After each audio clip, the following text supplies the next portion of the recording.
लिंग यानी कि जेंडर। जेंडर का शाब्दिक अर्थ होता है चिन्ह। ठीक है, इसकी परिभाषा हम पढ़ें तो शब्द के जिस रूप से यह जाना जाए कि वर्णित व्यक्ति या वस्तु पुरुष जाति या स्त्री जाति का है उसे लिंग कहते हैं। ठीक है, तो लिंग के भेद कितने होते हैं? पुल्लिंग और स्त्रीलिंग। पुल्लिंग की अगर हम बात करें तो इसका संधि विच्छेद करें तो पुम प्लस लिंग, तो माँ जो है ये इसमें नहीं लिखा जाता है और पुल्लिंग इस तरह से हम इसको लिखते हैं।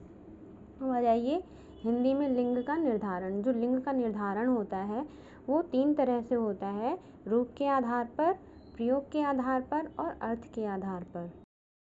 रूप के आधार पर, ठीक है, तो रूप के आधार पर कैसे होता है? लिंग का जो निर्धारण होता है वो व्याकरणिक बनावट पर निर्भर करता है। अब व्याकरणिक बनावट में क्या क्या आता है? जैसे कि प्रत्ययों का प्रयोग करना, शब्दांत और स्वर, ये सब व्याकरणिक बनावट में आता है। ठीक है, अब पुल्लिंग शब्द जो हैं वो पुल्लिंग शब्द कैसे हम पता करेंगे कि ये पुल्लिंग शब्द हैं? अकारांत और अकारांत शब्द होते हैं तो वो पुल्लिंग होते हैं। ठीक है, भाववाचक संज्ञाएं अंत में होती हैं तो जैसे कि त्व, व, य, तो वो पुल्लिंग होते हैं।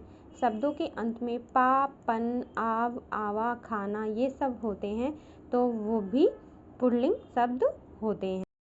अब इनके बारे में देखेंगे कि पुल्लिंग शब्द जो हमने बताए हैं इसके अकारांत शब्द क्या होते हैं। अकारांत शब्द का अर्थ होता है आकार पर अंत। ठीक है, तो जैसे कि बालक, आगे अ है तो पीछे आ पे अंत होगा, यानी कि बालक, इसका संधि विच्छेद करें तो बालक प्लस अ, तो पीछे आ रहा है इसीलिए अकारांत शब्द है। और आकारांत शब्द में पीछे बड़ा आ आएगा तो वो आपका आकारांत शब्द होगा। तो अब ये आपके क्या हैं? जैसे कि राम, सूर्य, चीता, घड़ा, ये सब आपके अकारांत शब्द हैं।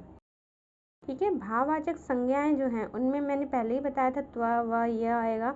तो जैसे कि इसके उदाहरण ये हैं गुरुत्व, गौरव, शौर्य आदि। शब्दों के अंत में जैसे बुढ़ापा, तो पा आ रहा है, ये पीछे पा आ रहा है।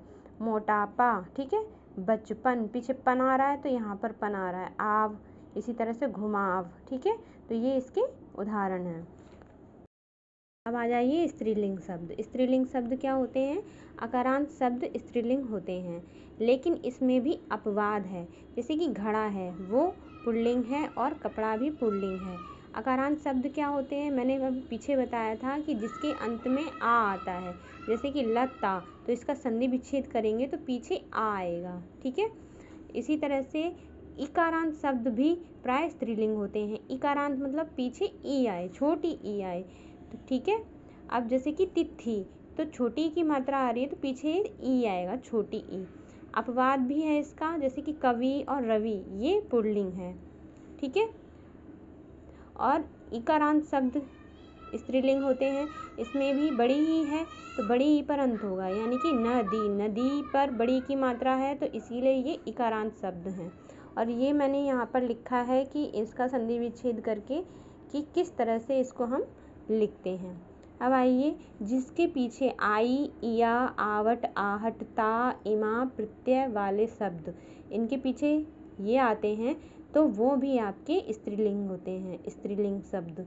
ठीक है, जैसे कि लिखाई, डिबिया, मिलावट, घबराहट, सुंदरता, महिमा आदि स्त्रीलिंग है ये आपके। तो स्त्रीलिंग और पुल्लिंग आपको ये लर्न करनी है। स्त्रीलिंग प्रत्यय। स्त्रीलिंग प्रत्यय क्या होते हैं कि पुल्लिंग में प्रत्यय प्लस कर दिया जाए। प्रत्यय पा से प्रत्यय यानी कि पीछे जुड़ने वाला। पुल्लिंग से स्त्रीलिंग यानी कि ये पीछे जुड़ता है, जैसे कि आ पीछे जुड़ गया, छात्र से छात्रा हो गया, महोदय से महोदया हो गया। इसी तरह से आनी, तो इंद्र से इंद्राणी, रुद्र से रुद्राणी। ठीक है, इसी तरह से सब में ये इसका प्रयोग हो रहा है। इका भी पीछे आएगा, इनी भी पीछे आएगा, जैसे कि गायिका, योगिनी। इसी तरह से ये भी हैं ई, ती, त्री, नी। ठीक है, हिंदी के स्त्री प्रत्यय। तो हिंदी के स्त्री प्रत्यय क्या होते हैं? आइन, आनी, इन, इया, ई, नी के हिंदी के ये हैं। संस्कृत के ये हैं, हिंदी के ये हैं, और ये उर्दू का सिर्फ एक है, ये यहाँ पर दिखा रखा है, जैसे कि मासूक का मासूका, वालिद का वालिदा, तो ये संस्कृत वो उर्दू के हैं आपके। ठीक है, तो आते हैं। ठीक है, इसी तरह से ये स्त्री, लड़की का स्त्री, ये स्त्री है और ये इसका विशेषण के साथ आया हुआ है। इसी तरह से कारक चिन्ह के साथ ये है कि इसमें आ रहा है, इसमें का आ रहा है, तो ये कारक चिन्ह के साथ आ रहा है। पुस्तक और चाकू, पुस्तक स्त्री है, चाकू पुल्लिंग है। राम ने रोटी खाई, तो रोटी इसमें स्त्रीलिंग है और क्रिया स्त्री है। इसी तरह से राम ने आम खाया, तो आम पुल्लिंग है और क्रिया क्या है, पुल्लिंग। ठीक है। अर्थ के आधार पर, अर्थ की दृष्टि से समान परंतु लिंग की दृष्टि से भिन्न होते हैं।